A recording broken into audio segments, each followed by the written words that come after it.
Sir, मैं यहाँ पर जिक्र करना चाहूंगा हरियाणा बीजेपी के कद्दावर नेता पूर्व जो कैबिनेट मंत्री रहे रामविलास शर्मा का। बड़े नेता है, किसी पहचान की मोहताज नहीं है। एक वक्त पर चर्चा ये हो रही थी जब 2024 में रामविलास शर्मा का महेंद्रगढ़ विधानसभा सीट से विधानसभा चुनाव में टिकट कट गया था, तो उस दौरान चर्चा ये थी कि उन्हें राज्यपाल बनाया जा सकता है।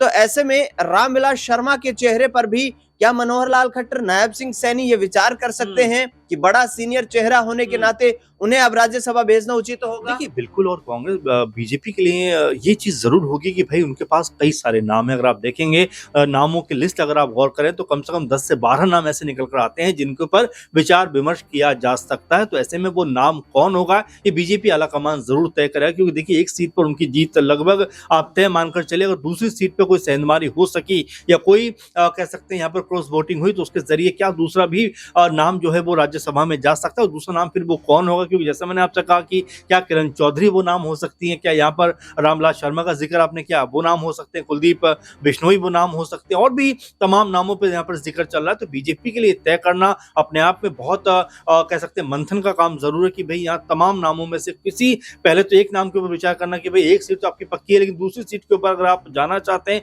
तो वो नाम कौन हो सकता है, उसके ऊपर बीजेपी जरूर विचार कर रही होगी। और साथ में कांग्रेस पार्टी के लिहाज से अगर बात देखें तो उनको भी ये खबर है कि भाई हमारे पास 37 विधायक हैं, तो एक राज्यसभा की सीट तो पक्की है। नामों में भले ही अभी कह सकते मोहर नहीं लगी हो, लेकिन वो नाम कौन होगा और क्या उस नाम के लिए कांग्रेस पार्टी के जो विधायक होंगे वो एकजुट एक मत होते हुए दिखाई पड़ेंगे। कहीं ऐसा ना हो कि उस नाम से ये जो लोग हैं कहीं खफा दिखाई पड़े, क्योंकि 7 से 8 अगर वोट यहां से वहां हुए तो आप ये मानकर चलिए कि बीजेपी को दूसरी राज्यसभा सीट भी मिलती हुई दिखाई पड़ सकती है। तो कहने का मतलब ये है कि कांग्रेस पार्टी के लिए एक सीट जीत सुनिश्चित तो दिखाई दे रही है, लेकिन विधायकों को अपने पकड़ में बांधे रखना बेहद महत्वपूर्ण है, क्योंकि यदि यहां से क्रॉस वोटिंग हुई तो कांग्रेस पार्टी के खाते से वो एक सीट भी खिसक सकती है जो कांग्रेस पार्टी जीत की उम्मीद लगाए बैठी है।